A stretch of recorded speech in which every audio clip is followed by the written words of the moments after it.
10 सबसे शक्तिशाली गदाधर जिनकी शक्ति के आगे देवता भी नतमस्तक हो जाते थे। पौराणिक काल में गदाधर तो बहुत हुए थे, लेकिन एक ऐसा भी गदाधर था जिसे देखकर खुद यमराज भी भयभीत हो गए थे। और एक ऐसा भी गदाधर था जो अपनी गदा के एक ही प्रहार से पर्वतों को ध्वस्त कर देता था। एक गदाधर ने रावण तक को परास्त कर दिया था। सबके पास एक से बढ़कर एक महाशक्तिशाली दिव्य गदा थी। सभी गदा युद्ध में बड़े ही निपुण थे, लेकिन सर्वश्रेष्ठ तो सर्वश्रेष्ठ ही होता है। कौन थे सबसे शक्तिशाली गदाधर? क्या भीम सर्वश्रेष्ठ थे? जी नहीं। क्या बाली सर्वश्रेष्ठ थे? जी नहीं। वीडियो में आगे बढ़ने से पहले अगर आपने हमारे चैनल गुप्त ज्ञान को सब्सक्राइब नहीं किया है तो चैनल को अभी सब्सक्राइब कर लें और बेल आइकन दबाना ना भूलें, जिससे हमारी वीडियो की नोटिफिकेशन सबसे पहले आप तक पहुंचे। और कमेंट बॉक्स में जय बजरंगबली जरूर लिखें। चलिए बिना किसी देरी के वीडियो को शुरू करते हैं। पौराणिक काल के 10 सबसे शक्तिशाली गदाधरों के बारे में आपने तो सुना ही होगा। हम पहले सबसे कम शक्तिशाली गदाधर से शुरुआत करेंगे, इसके बाद सबसे शक्तिशाली गदाधर के बारे में बात करेंगे। नंबर 10, सुग्रीव।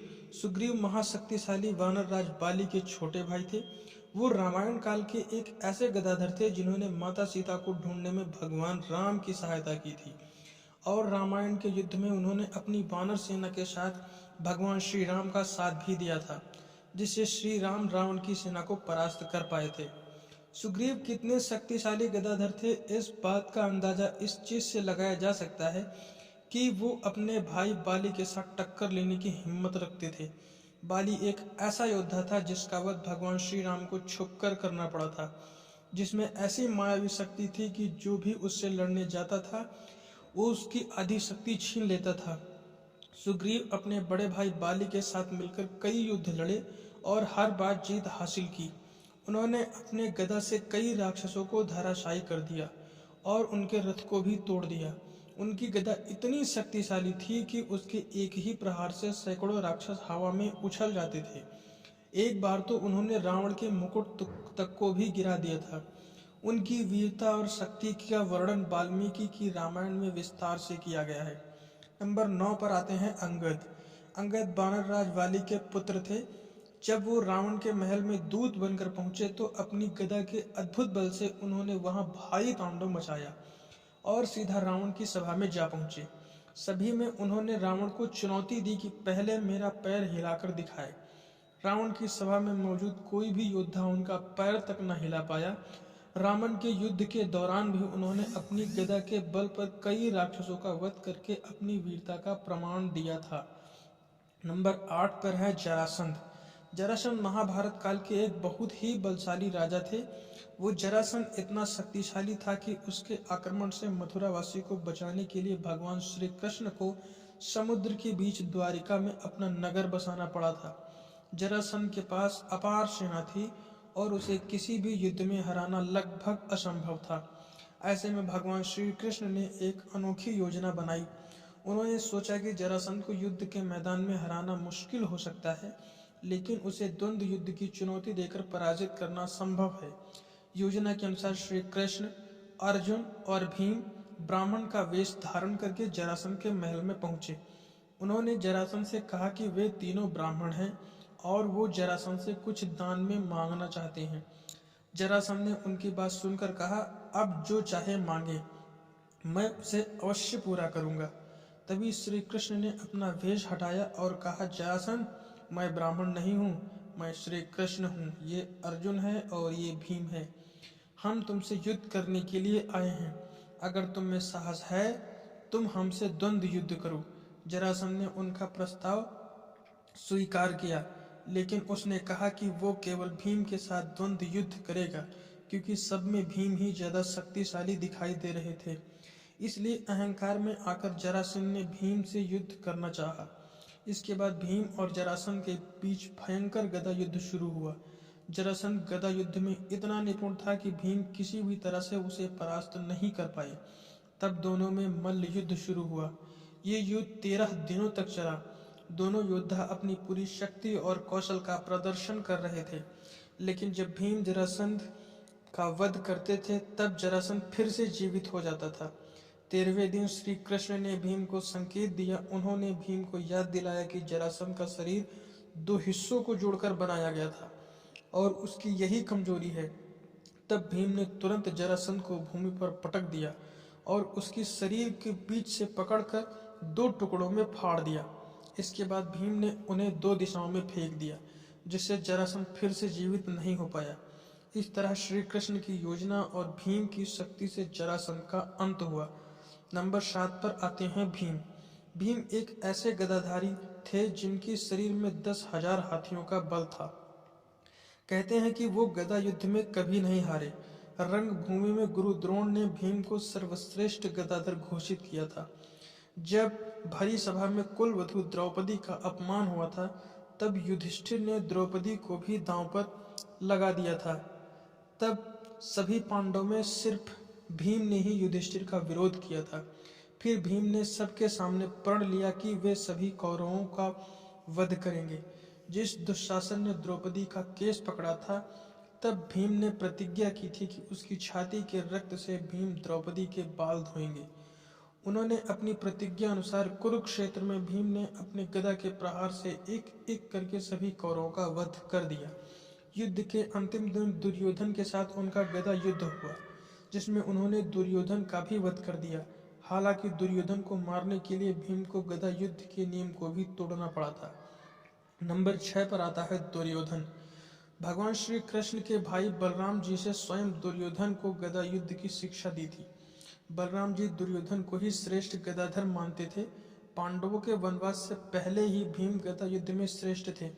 फिर पांडवों के वनवास के बाद दुर्योधन ने भीम की एक लोहे की मूर्ति बनाई थी, जिसमें वो दिन रात गदा का अभ्यास करते थे, जिससे वो भीम से भी श्रेष्ठ गदाधर बन गया था। महाभारत के 18वें दिन जब दुर्योधन हार के कगार पर पहुंच गया, तब वो एक तालाब में जाकर छुप गया, पर वहां ध्यान करने लगा। लेकिन पांडवों ने उसे ढूंढ निकाला। युधिष्ठिर ने दुर्योधन को चुनौती दी कि वो पांडवों में से किसी के भी साथ द्वंद्व युद्ध करे। अगर वो जीत जाएगा तो हस्तिनापुर उसका हो जाएगा। तब दुर्योधन ने कहा कि वो भीम के साथ ही गदा युद्ध करेगा। भीम ज्यादा शक्तिशाली थे, लेकिन दुर्योधन गदा युद्ध में ज्यादा कुशल था। लंबी और घातक लड़ाई के दौरान दुर्योधन ने भीम को लगभग बेहोश सा कर दिया था। भीम किसी भी तरह दुर्योधन के आगे टिक नहीं पा रहे थे। लेकिन तभी श्री कृष्ण ने भीम को इशारा करके दुर्योधन की जांघों पर प्रहार करने के लिए कहा। श्री कृष्ण की बात मानकर भीम ने गदा युद्ध का नियम तोड़कर दुर्योधन की जांघों पर जोर से प्रहार किया और उसे तोड़ दिया। गदा युद्ध के नियम के अनुसार किसी योद्धा के कमर के नीचे प्रहार नहीं किया जा सकता था, लेकिन भीम ने युद्ध के नियम को तोड़कर दुर्योधन का वध किया था, जिसे देखकर बलराम जी बहुत ही क्रोधित हुए थे। वो अपना हल उठाकर भीम को मारने के लिए दौड़े। तब भगवान श्री कृष्ण ने बलराम जी को समझाकर उनका क्रोध शांत किया था। नंबर 5 जामवंत जी।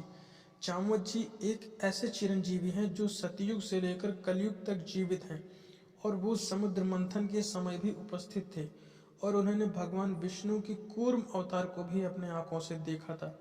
उन्होंने त्रेता युग में रावण जैसा शक्तिशाली योद्धा और द्वापर युग में भगवान श्री कृष्ण से भी गदा युद्ध किया था। रामायण के युद्ध में जब जामवंत जी ने रावण की छाती पर अपनी गदा से प्रहार किया, तब रावण कांपते हुए अपनी रथ से भूमि पर मूर्छित होकर गिर पड़ा। रावण के इस तरह गिरते देख इंद्रजीत को छोड़कर रावण के सभी पुत्र भयभीत होकर युद्ध छोड़कर भागने लगे थे। भगवान श्री कृष्ण के साथ एक बार जामवंत जी का एक भयानक युद्ध हुआ था, जो कहानी बहुत रोचक है। चलिए उसके बारे में भी जानते हैं। श्यामंतक मणि एक ऐसी मणि थी जो जिसके पास होती उसे अपार धन और समृद्धि प्रदान करती थी। इंद्रदेव ने राजा सत्यजीत को ये मणि उपहार में दिया था। जब राजा सत्यजीत का भाई प्रसेनजीत इस मणि को पहनकर शिकार के लिए गया, तब एक शेर ने उन्हें मारकर मणि छीन ली। इसके बाद जामवंत जी ने उस शेर को मारकर मणि को अपने पास ले लिया। एक बार राजा सत्यजीत के सम्मुख तो जामवंत जी के साथ 27 दिनों तक श्री कृष्ण का गदा युद्ध हुआ।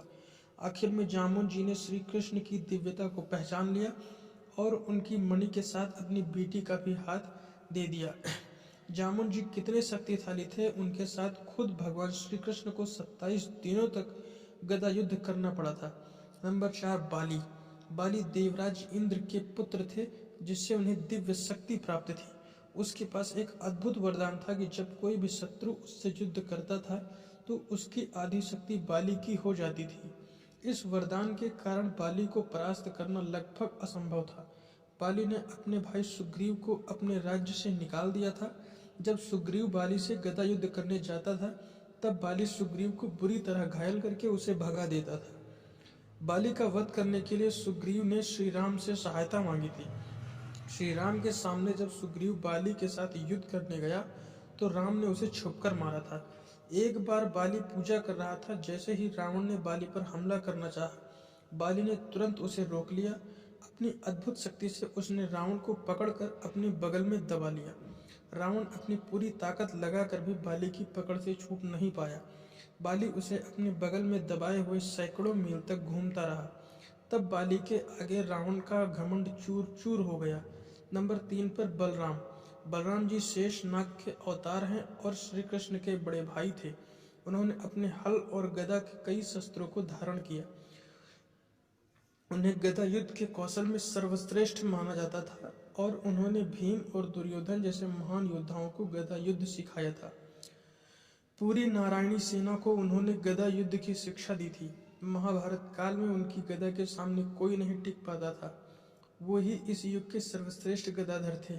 उनकी गदा में इतनी शक्ति थी कि वे अपने गदा के प्रहार से ही पूरी पृथ्वी को 2 टुकड़ों में बांट सकते थे। बलराम जी इतने शक्तिशाली थे कि एक बार उन्होंने अपने हल से पूरी नदी का मार्ग ही बदल दिया था। नंबर 2 पर हैं हनुमान जी।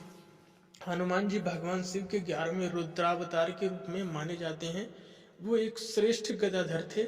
जिस बलराम जी को गदा युद्ध में अजय माना जाता था, उन्हें भी हनुमान जी ने हराया था। तब की बात है जब अर्जुन, भीम और बलराम जी को अपनी शक्ति का घमंड हो गया था। तब श्री कृष्ण ने हनुमान जी को उनसे युद्ध करने के लिए कहा। हनुमान जी ने अर्जुन और भीम को हराया और फिर बलराम जी को गदा युद्ध में परास्त करके उनका घमंड भी चूर चूर कर दिया था। रामायण काल में बाली को अपनी शक्ति पर बड़ा अहंकार था, क्योंकि उसने रावण तक को परास्त कर दिया था। लेकिन हनुमान जी बाली को भी गदा युद्ध में परास्त किया था। आखिर में ब्रह्मा जी ने बाली को हनुमान जी के हाथों से बचाया था। जब मेघनाथ और अतिका जैसे महाशक्तिशाली योद्धा श्री राम की सेना पर हमला किया, तब हनुमान ने अपनी गदा से उन्हें परास्त कर दिया था।